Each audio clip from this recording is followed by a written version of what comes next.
China was a feudal country for a very long time, and it remained so even in the 20th century till 1949, when the Chinese Revolution sent feudalism to its grave and also got rid of foreign imperialist control.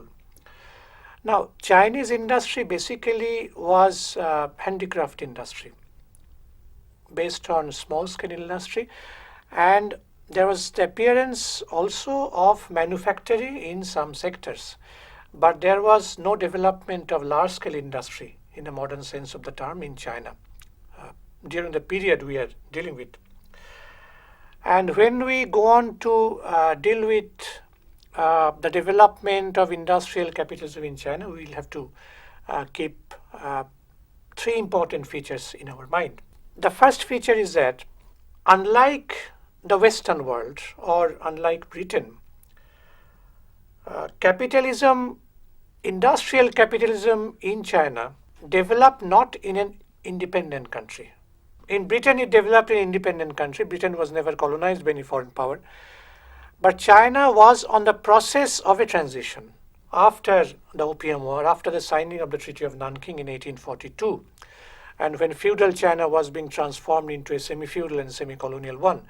So it was when China was undergoing this process of transition from one stage to another, it was at that point of time that large-scale industries were introduced into China. So the way industrial capitalism developed in Britain was different from the way it had developed in China. The second feature was that in Britain, industrial capitalism developed after defeating feudalism. Some of you must have known about the Wars of the Roses of the late 14th century, then the coming of the Tudor monarchy, then the two Stuart monarchy. And there was a rise of the gentry, dissolution of the monastic lands, rise of the gentry. And a new class emerged, which was a landowning class, but with capitalistic tendencies. And then there was the mid-17th century civil war. And when industrial capitalism developed in Britain, it developed on the ruins of the feudal system. Feudalism was abolished, and in its place, we have the system of industrial capitalism in the case of Britain. But in China, what we see is that there was no abolition of feudal system, but an adjustment with it. So it did not arise, it did not develop on the ruins of the feudal system, but it made an adjustment to the feudal system.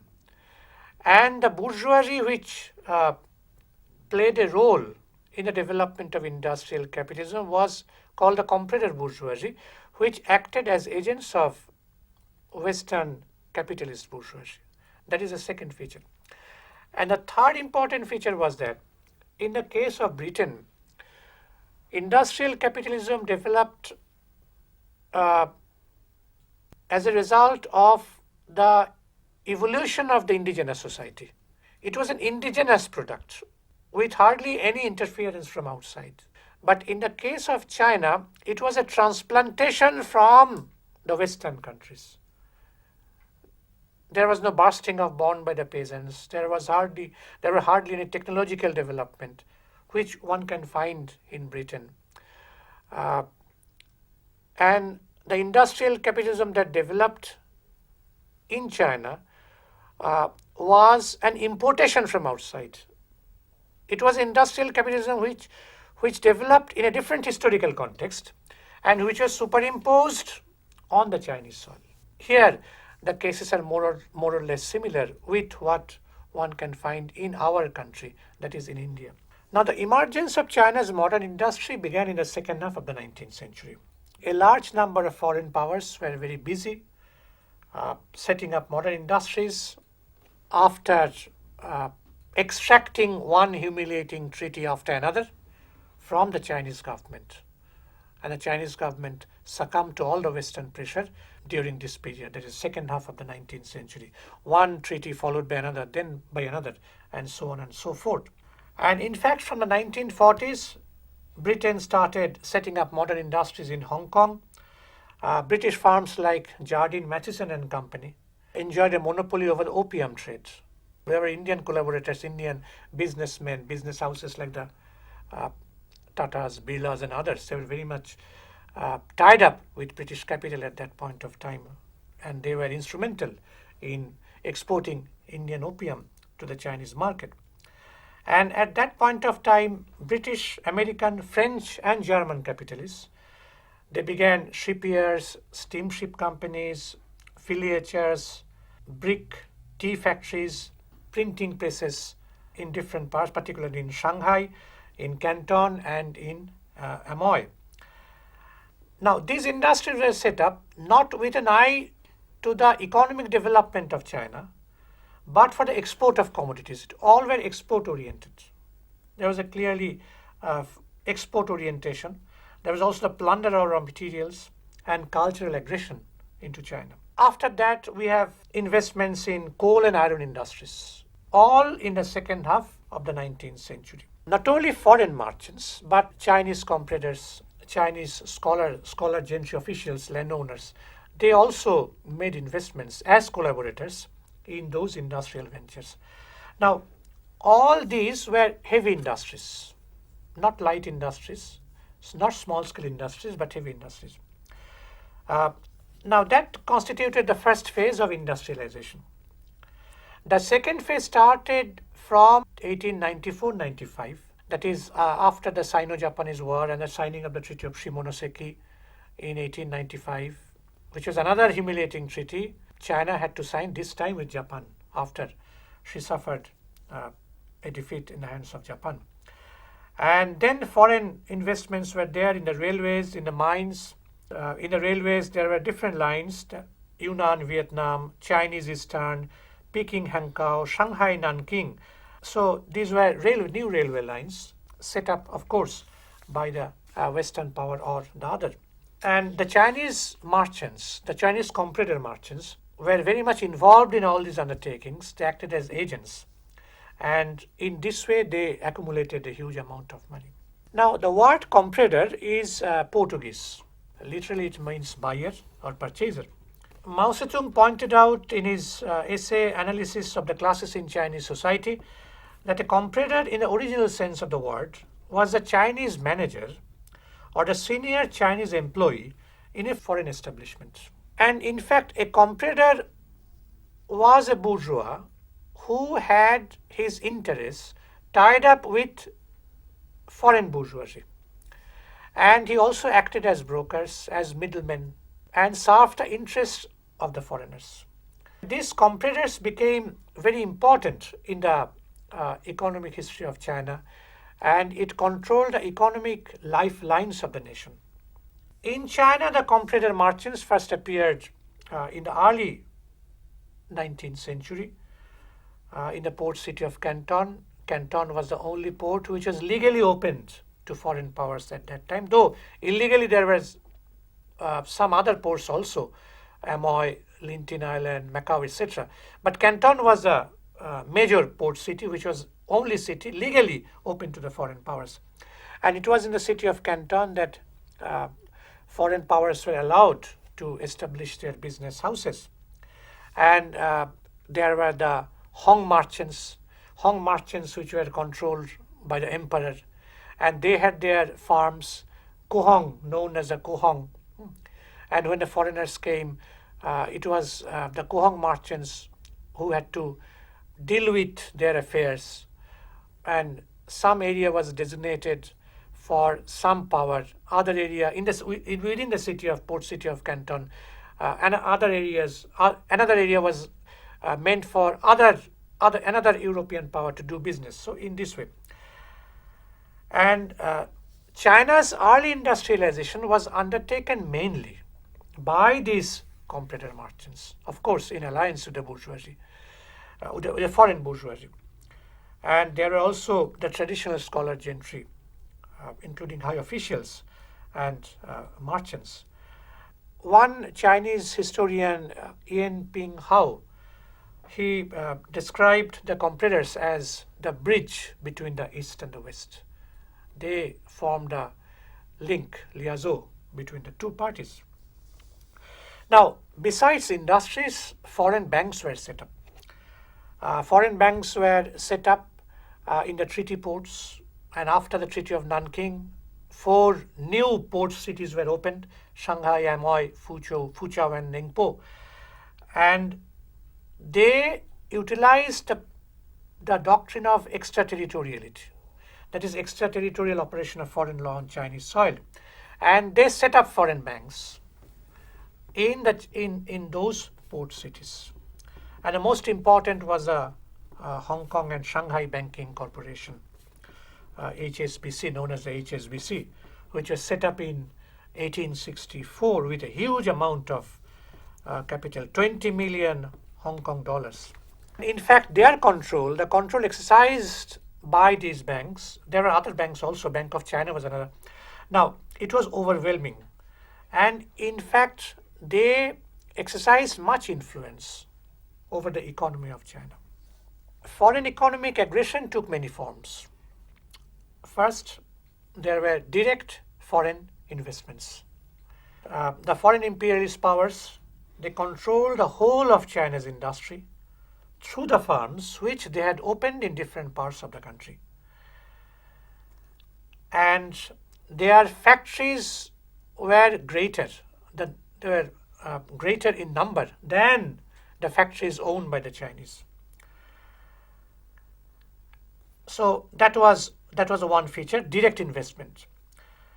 The second feature was that foreign investments in China were mainly commercial. There was a commercial orientation. As for example, in 1914, the total capital of foreign industrial enterprises was 1,000 million US dollars, of which about 83% were invested in commerce. So there was a definite external orientation, commercial orientation. And the third feature was that several imperialist powers dominated foreign commerce, foreign Chinese industries. As for example, in the late 19th century, or in the mid-19th century, we have 3 powers: Britain, Germany, Tsarist Russia, and France. These are the 4 powers. In the late 19th century and the first half of the 20th century, we have the United States and Japan, which aggressively pushed into China. However, there was a change in situation after the First World War and then after the October Revolution.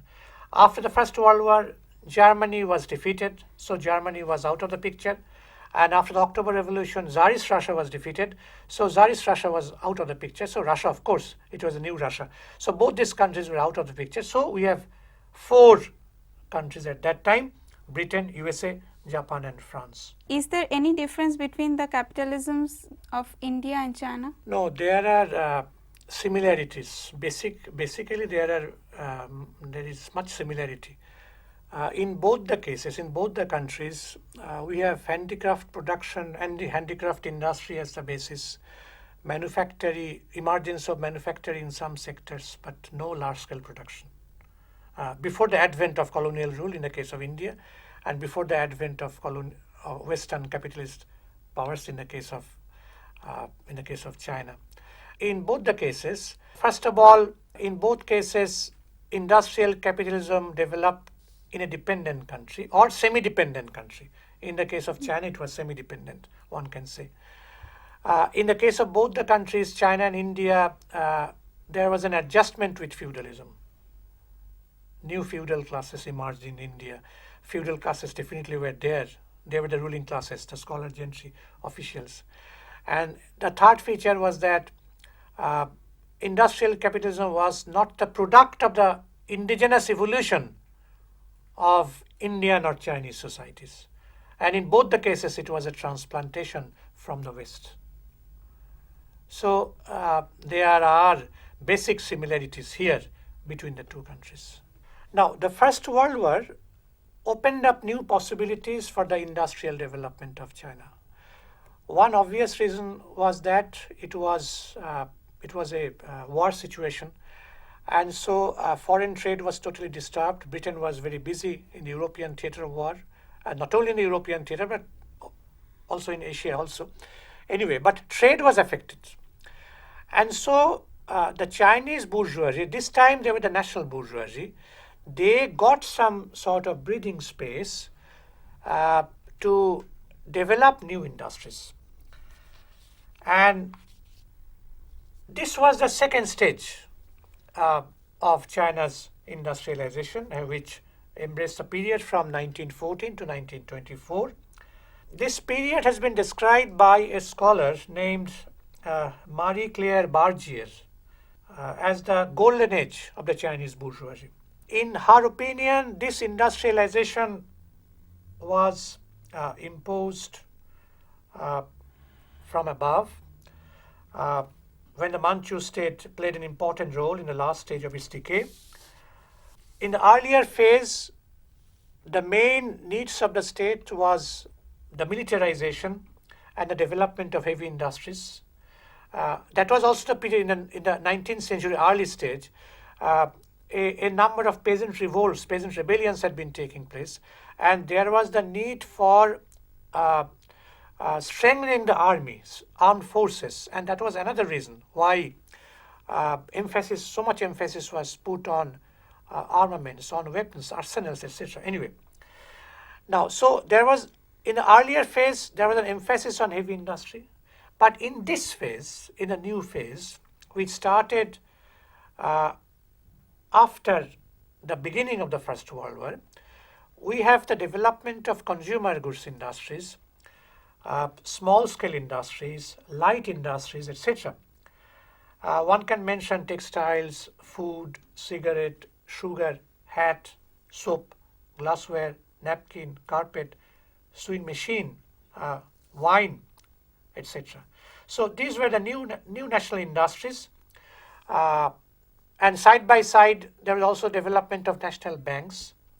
And here the people who invested in these industries were not the comprador merchants, comprador bourgeoisie, but they comprise the national section of the Chinese bourgeoisie. The Chinese bourgeoisie was split up into two sections, the comprador and the national. And here that was a period of the efflorescence of the national bourgeoisie in China.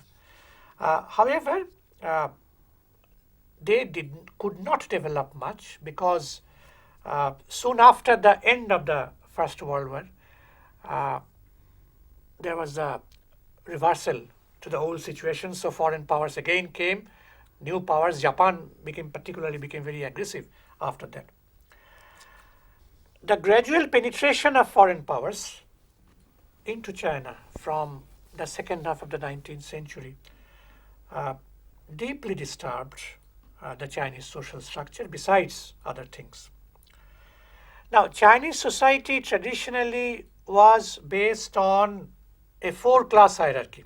Scholar officials, called Shi in Chinese, or the landowners, landowning elements, they were the ruling classes. Peasants were Nung, artisans were Kung, and then the merchants, that is the Shang.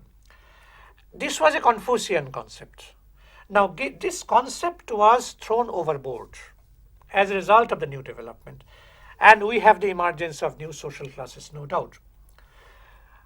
The first important social class, of course, was a very active commercial bourgeoisie, the comprador bourgeoisie. And they minted money out of their foreign connections throughout the second half of the 19th century. And then we have, of course, there was also the national bourgeoisie that developed during that period, a new bourgeoisie. And then we have the working class. Whenever we talk about the bourgeoisie, we also talk about the working class, because without the working class, the bourgeoisie cannot exist. And as the Chinese national bourgeoisie got some sort of a breathing space during the First World War, so Chinese small and medium-sized industries developed, and a large number of workforce got absorbed in many industries. There is a book by Sheno on the labor movement in China, a very authoritative book on the labor movement in China. According to Sheno, during 1915 to 20, the total number of workers employed in the textile industries was 3 lakhs in some major centers. Shanghai was the most important industrial center at that time and even later. In the chemical industries, we have 1.19 lakhs. In the food processing or foodstuffs industry, we have 1.5 lakhs. In the metallurgical industry, we have 26,000. In miscellaneous various other industries, we have 35,000 workers. And apart from the workers, we have the modern intelligentsia. It was a very distinct social group, despite the fact that it was closely tied up with the bourgeoisie. And this intelligentsia was no doubt the product of Western education during the last days of Manchu rule. And it was these scholars who replaced Confucian.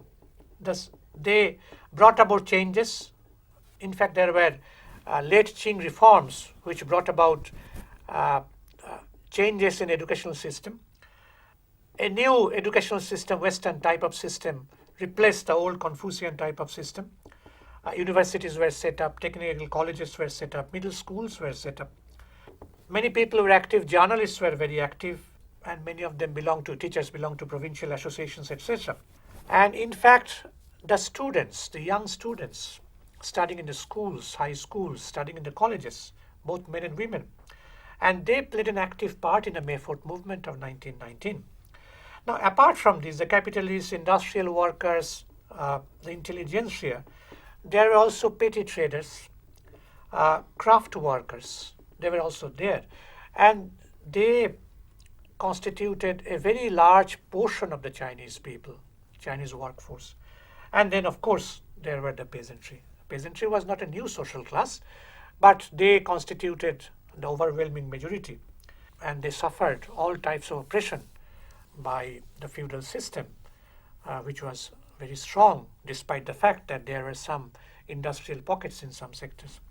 What we have seen is that industrial capitalism in China developed in a dependent country with adjustment with feudalism, and it was not the product of the indigenous evolution of the Chinese society, unlike what we find in Britain, but like what we find in India. That is number one. And there were 2 stages of industrial development. One was in the second half of the 19th century when there was emphasis on heavy industry.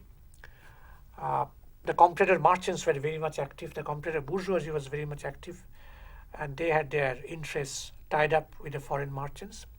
And in the 20th century, particularly during the period of the First World War, we have the development of small and medium-sized industries which produced consumer goods. And then we have a changing social structure, emergence of new social classes, the commercial bourgeoisie, the national bourgeoisie, the intelligentsia, the working class, and the petty bourgeois and craftsmen. And ultimately, it was the working class, definitely, and the peasantry, which were to play a decisive role in the future history of China. Do you think that the development of the new social classes in China is somewhat in tune with that of the West? Is it somewhat similar to that of the West? Or if it is not so, then what is the basic difference? No, working class developed in China in response to the emergence of industrial capitalism.